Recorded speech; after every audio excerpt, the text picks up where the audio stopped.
Bien le bonjour mesdames, nous sommes dans notre site de Niom où je vais vous présenter un peu notre essai à ce jour du 23 juillet. Là, comme vous le constatez, on a eu à multiplier nos stolons. Il y a beaucoup là qu'on a retiré. Il y a quelques temps, c'était très touffu. On a eu déjà à passer à la phase de multiplication. Maintenant, on a les stolons, mais là, nous sommes plus tournés vers la production. Nous sommes plus tournés vers la production. Et donc, je prends la peine un peu de vous présenter nos différentes variétés de fraises. En passant, c'est quoi cette maladie? C'est quoi cette maladie, chers internautes? J'attends vos réactions. C'est quoi cette maladie et comment est-ce qu'on la traite? Vous voyez, à chaque fois maintenant, on va essayer de faire un jeu. Vous voyez, la plante, elle est belle, mais là, c'est quoi cette maladie? J'attends vos réponses. Ensemble, on va travailler. On va se faire former en ligne. Celle-ci aussi, c'est quoi cette maladie? Vous voyez, il y a la différence, c'est quoi? Mais vous voyez, mais la plante, elle est plutôt belle, ça va. Je vais vous présenter encore d'autres variétés de fraises que nous avons.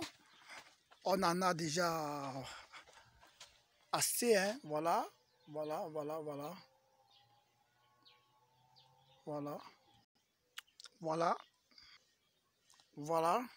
une autre. Voilà. Ces variétés nous viennent de très loin. Très loin. Voilà une autre. Voilà.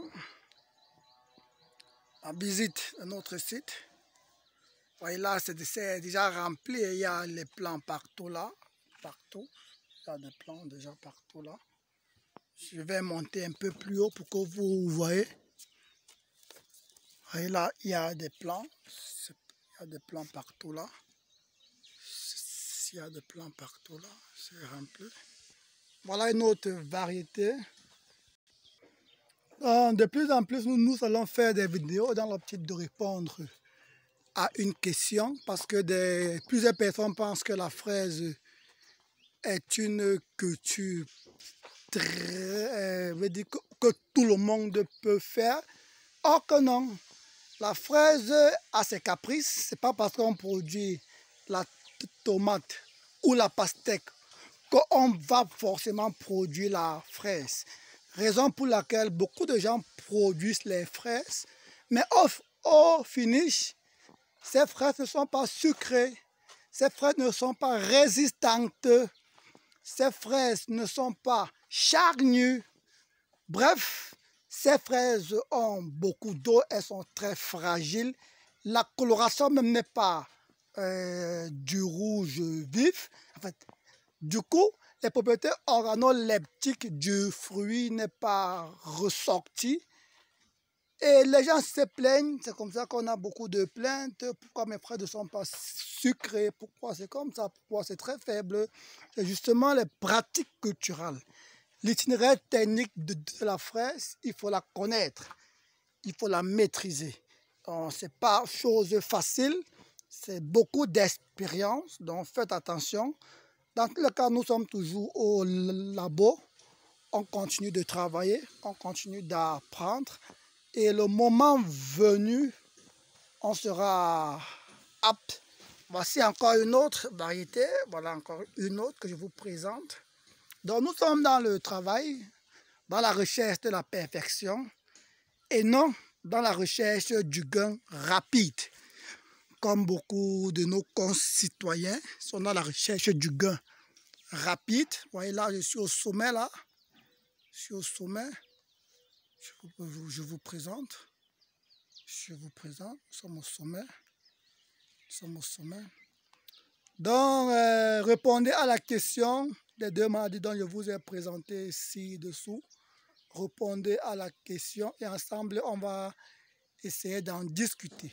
répondez à la question, c'est quoi l'ITK de la fraise?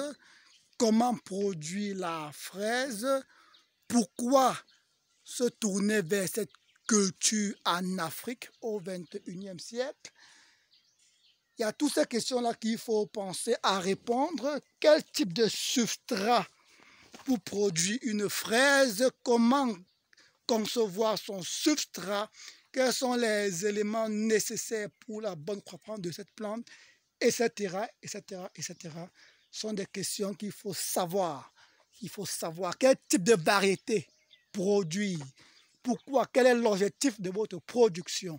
Donc, les variétés sont en fonction de vos objectifs de production. Donc, vous voilà un peu. Voilà un peu. Bon, là, je ne veux pas être très longue. Passez une bonne soirée. C'était Joël Bobda pour la ferme de Carrefour.